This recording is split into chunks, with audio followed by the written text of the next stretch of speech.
then they queued up 60 hours.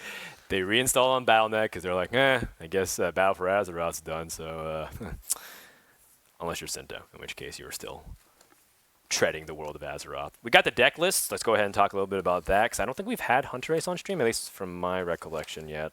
Hunter Ace is playing Odd Paladin, Malagos Druid with the Alex Straza, not the Phases Manipulator that we've seen. Odd Rogue and Shutterwalk Shaman. What does Muzzy have? So Muzzy has the Death Rattle Hunter, Malagos Druid, Shutterwalk Shaman, and then the Odd Rogue as well. Yeah.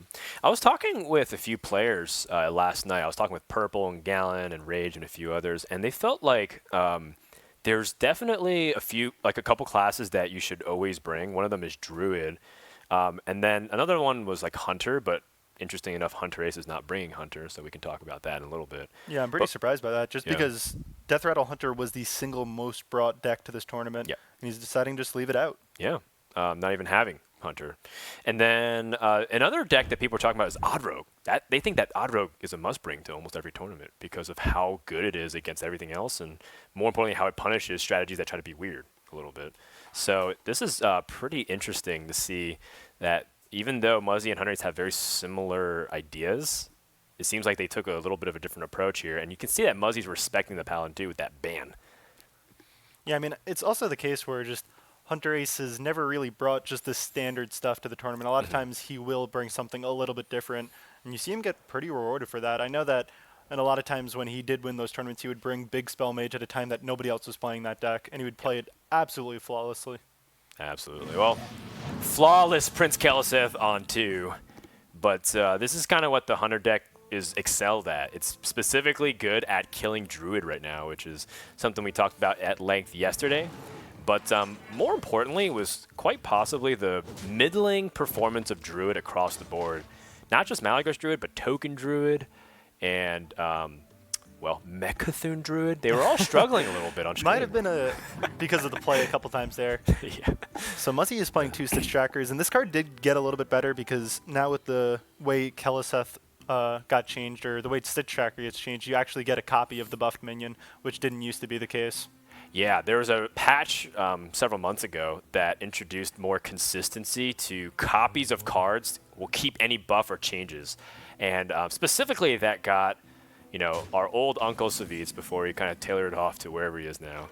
Really excited about things like Azlian Soul Thief, because then if you copy Shutterwalk, you would retain a 1 mana as opposed to be 9 mana still. And that also applies to things like Stitch Tracker.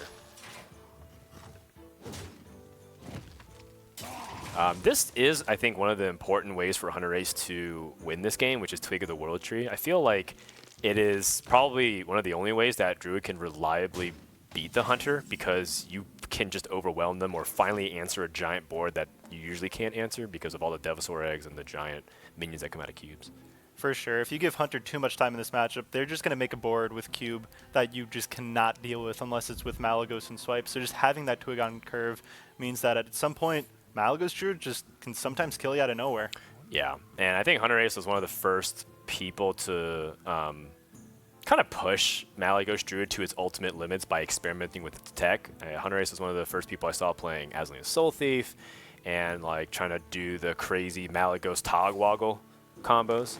Oh yeah. And now it seems like he's settled on the more standard list compared to some people who are innovating with the Faces Manipulator. But perhaps he values consistency as opposed to the combo explosiveness out of that. That's one of the really cool things just about the deck in general. Despite it being one of the most popular decks, people have yet to come to an agreement what they think is right. It's always meta-dependent, trying to fit in a couple cards to try and gain that edge on the metagame. I like that. I think if the metagame's going to be as settled as it has been recently for the past few months, in terms of what people have understood to be good and bad, and don't get me wrong, there's still a lot of room for evolution in what people are playing.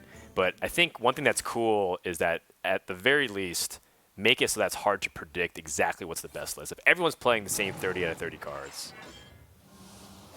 I don't think it'd be nearly as fun to watch. Yeah, I agree for sure. Just when you get to actually make real decisions in deck building. Yeah. That's just a really fun thing for it to matter. Yeah, and the thing is too, and Hearthstone is one of the card games that has the least card requirements for a deck. You usually see 45, 60 cards in some other games. Hearthstone has 30, so even changing 2 or 3 cards can have a massive difference on your win rate.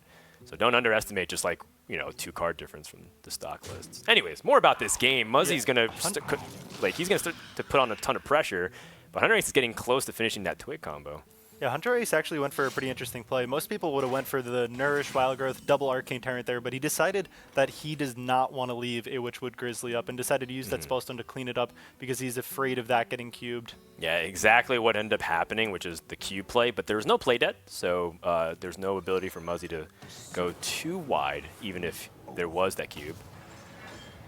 And now Hunter Ace on the last charge can finally make a big push, but here's like one of the big problems too, is that as great as Twig of the Willow Tree is to give you 10 extra mana crystals, sometimes your hand doesn't really have much to do after it. Yeah, one of the nice things, he does have that Nourish to maybe go for the card draw, play those Arcane Tyrants, and then maybe find something like an Ultimate Infestation. You always do have just these crazy swing turns when you have the Twig at 1. And the play dead comes into hand, but remember, there's Devil Sorags that are 0/3s that don't really do very much, specifically against Druid. Druid would be more than happy for Muzzy to actually fill up his own board with eggs that he can't kill. Yeah, and Muzzy actually does not play Mossy Horror in this deck because sometimes it's okay to go in on the eggs because then if you get Spreading Plague, you could have that crazy blowout turn with the Mossy Horror. But with Muzzy not including Mossy Horror in the deck, it's going to be the case where he's really going to hold on to this play dead. You don't want to just make these eggs.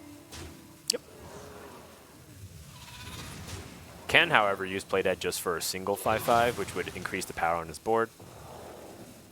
And I like that. I think every play Muzzy has in mind is how can I put on the most pressure?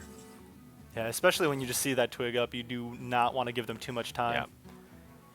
And now Hunter Ace has the ability to snap Twig. Does have some pretty powerful swing potential if he picks up Malygos. Not to mention double Arcane Tyrant. I mean, his hand has a lot of potential, and he picks up Malygos. Is that going to make him want to try and hold off on this Twig swing? He doesn't really have anything in the hand immediately to take advantage of the mana. Oh, and stealing a 5/5 is going to reduce the pressure by so much. Yeah. And looks like Hunter Ace is going to go for the snap, because he can play pretty much anything he wants. Is this a second Mind Control tech coming out? I was thinking about if he just wanted to play Malygos for maximum tempo. But I guess you're afraid of losing Malygos really easy to Hunter's Mark and other shenanigans like Spider Bomb. Yeah, I think he wants to put himself in a position where he's not dead to Katharina pulling out a charged Devil Soar or a King Crush. Oh! What is going on? Those are the good ones. He started this this turn with no board. Yeah. And now Muzzy is staring at a board that he straight cannot deal with. What just happened? He's playing Token Druid now. He's got a little Noah's Ark action going on. Everything coming onto the board 2x2. That's the thing about Malygos Druid, man. What? It doesn't only have that one win condition. Sometimes you could just have these crazy turns. Who needs a Malygos swipe when you could just make this board on turn 8? Yeah, so this is the reason why I know Hunter Ace and his practice group, I believe they call themselves the Dusky Boys, really loved Malygos Druid because your win condition can change every single game you play. Muzzy concedes, and he didn't even play a single... He cannot compete with that 18 mana turn. Yeah, he didn't play like any of his big top-end cards like Malygos or Alexstrasza or Lich King. Didn't need any of that. Just straight up double Mind Control tech with the Arcane Tyrants. And I love the extra touch, too, with the branching paths preemptively. That was a really nice way to put the extra pressure on Muzzy in case he tries to go for any big trade. And that ends up causing a pretty important matchup, I'd say, because Hunter's supposed to kill the Druid. Yeah, a lot of times you just make those crazy boards that they can't deal with, but that was quite the swing turn. Yeah. Now, granted, I feel like even if he didn't steal the 5/5s and he got the eggs and buffed the eggs, it still would have been a really fearsome board to deal with. But yeah, Muzzy would have been able to put a lot more pressure, which could have changed the dynamic of things.